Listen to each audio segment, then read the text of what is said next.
Hi friends, this is Raghunath here. I run a social service called HowUCan for teenagers, counseling you on matters relating to academics and your life in general. This is run merely as a way of my giving back to society. If any of you have any need to know more about me, why do I do what I do, what is my background, I would urge you to please watch the introduction in my video titled Why Manage Time, the very first of the series on time management. In a series of videos focused on time management for teenagers, I help you learn the concepts, methods, and habits that I have found extremely useful for my professional and academic journey. We have learned by using the fishbone diagram how do we break up a certain large task into its various components so we can manage the individual tasks. We used common sense for breaking that up.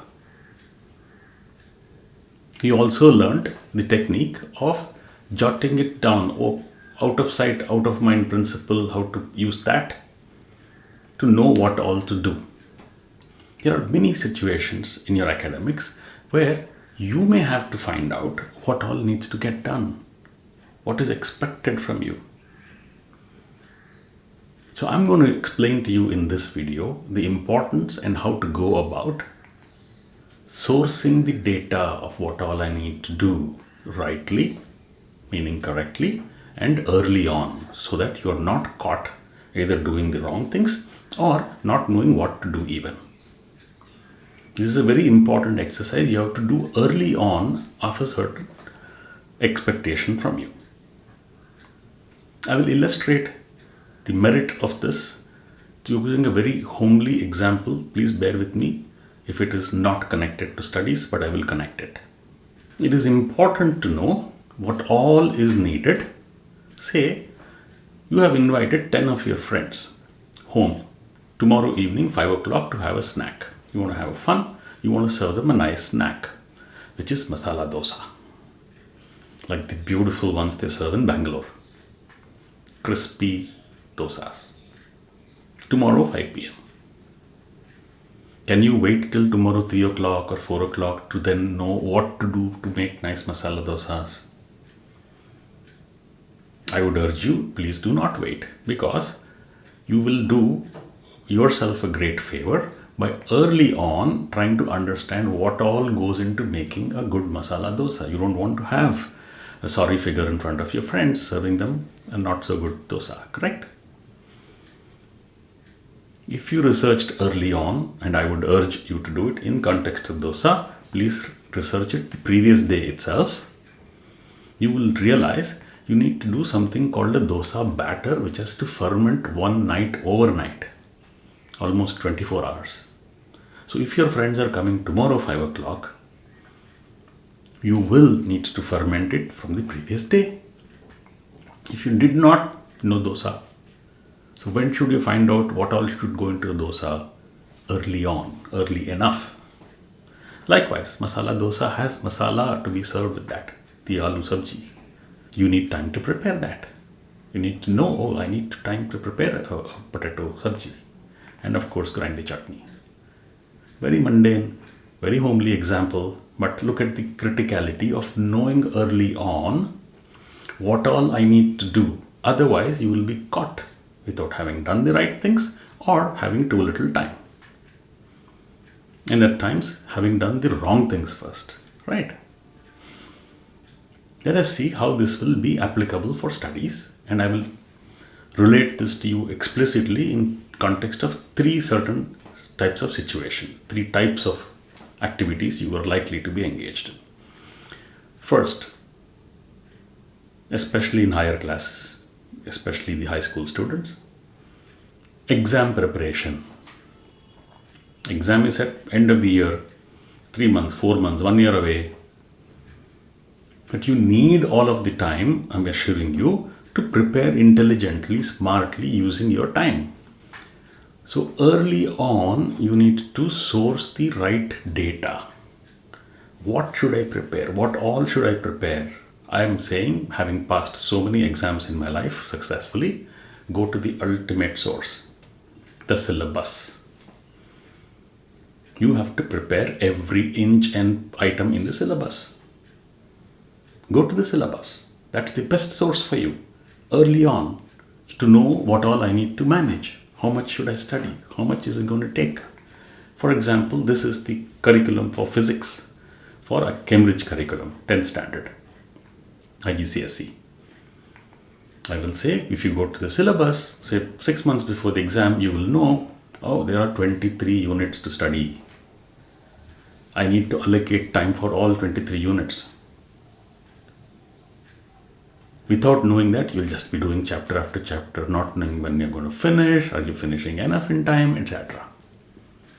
Or this is the syllabus for 10th standard maths, SSC Maharashtra. You may have another style. You may say, I'll go by the volume, number of pages I need to cover. You may say, oh, if I see this early on, this particular unit or chapter takes 100 pages. So I have to prepare enough for 100 pages as compared to this, which is 26 pages. Get to know this from the ultimate source, which is the syllabus, to know how much you should allocate time, what all I should prepare with. Another important stream in your life, projects or essays or reports to submit. Many boards, many schools, many boards for sure give what is expected from a good essay, good project. It's what's called rubrics. They would have documented. This means correct answer and right answering, right essay, right marks I will give. That means good learning demonstration the student has, etc. They will document it. Know that early on. Read the rubrics up front. Then you will know what is expected from me. You know what all to invest time in. Too much on research or too much on decorating the report, what? This, for example, is in a college, in a high school college, rubric for a mathematical presentation on a topic. They put down what giving unsatisfactory performance, what is distinguished performance across criteria. Go through that, you know where to allocate time and for what. IB curriculum students will be well aware. Extended essay. There is a big rubric given for that. What are the 5 criteria? And in each, what grade will you get for that criterion if you did what? Go through that up front to know where should you apply your time on to and when. I will even go to the extent of saying, look up, ask your teachers, they are the best sources. Past exemplary reports, exemplary essays which everybody said it's a great outcome. Not the marks, the learning part of it, the demonstration by the student having done a great learning in the essay or the project. Likewise, in a research study, you need to know what all resources you need. Do you need to do a sample of 200 people? Do you need to go to some institution to do the survey? Or do you need various type of equipment for your study? You need to know that beforehand.